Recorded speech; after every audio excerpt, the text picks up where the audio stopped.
১৯৯৬ সাল থেকে ২০০১ সাল পর্যন্ত আফগানিস্তানে প্রথম তালেবান সরকারকে স্বীকৃতি দেয়া মাত্র ৩টি দেশের একটি ছিল পাকিস্তান। ইসলামাবাদ দাবি করে পরবর্তী সময়ে দখলদার বাহিনীর বিদ্রোহের সময়ও তারা তালিবানকে সহযোগিতা করেছে। কিন্তু ২০২১ সালে বর্তমান তালেবান সরকার ক্ষমতা গ্রহণের পর উভয়ের মধ্যে সম্পর্ক তিক্ত হয়েছে। নেপথ্যে রয়েছে তেহরিকি তালেবান পাকিস্তানের সন্ত্রাসীদের আফগান প্রশাসনের নিরাপদ আশ্রয় দেয়া। তবে এমন অভিযোগ বরাবরই অস্বীকার করেছে কাবুল। সবশেষ বৃহস্পতিবার ও শনিবারের পৃথক দুটি ঘটনায় দুই দেশের মধ্যে উত্তেজনা দেখা দিয়েছে। কিন্তু এক সময়ের মিত্র দুই পক্ষের মধ্যে সংঘাত কেন, কিভাবে সংঘর্ষের সূচনা হলো এবং পরিস্থিতির আরও অবনতি কি ঘটতে পারে?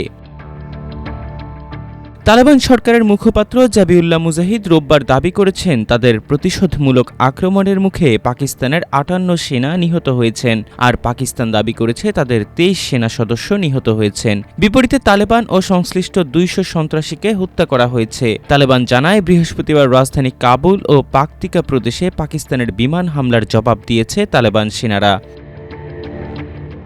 শনিবার রাত ১০টার দিকে তালেবান সেনারা পাকিস্তান সীমান্তে আক্রমণ শুরু করে। এরপর একাধিক স্থানে দুই দেশের সেনাদের মধ্যে গোলাগুলি হয়। পাকিস্তানের সরকারি কর্মকর্তা ও রাষ্ট্রীয় মালিকানাধীন রেডিওতে জানানো হয়েছে, গোলাগুলি হয়েছে মূলত খাইবার পাখতুনখোয়া ও বেলুচিস্তান প্রদেশের কয়েকটি এলাকায়।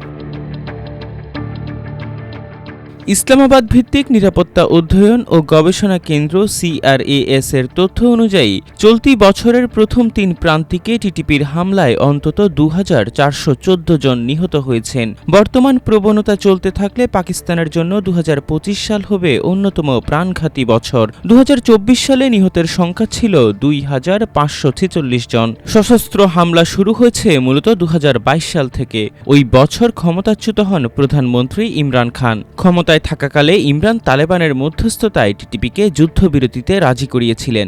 পরে সে যুদ্ধবিরতি ভেঙে গেলেও হামলার পরিমাণ ছিল তুলনামূলক কম।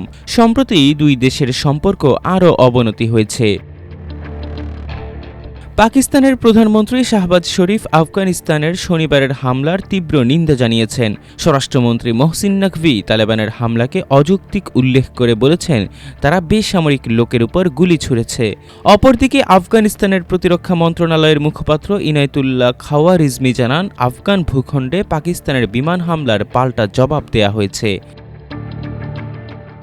পাকিস্তানের সাবেক রাষ্ট্রদূত ও আফগানিস্তান বিষয়ক বিশেষ প্রতিনিধি আসিফ দুররানি মনে করেন, এই সংঘাত বড় বা গুরুতর কিছুতে রূপ নেওয়ার সম্ভাবনা খুবই কম, কারণ আফগানিস্তানের তুলনায় পাকিস্তানের সামরিক সক্ষমতা অনেক বেশি।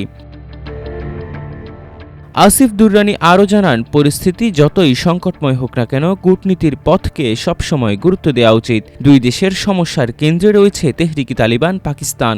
আফগান সরকার নিজেদের ভূখণ্ডে টিটিপির উপস্থিতির কথা স্বীকার করছে না, ফলে এ সমস্যার সমাধান না হওয়া পর্যন্ত সম্পর্কে উত্তেজনা থেকেই যাবে।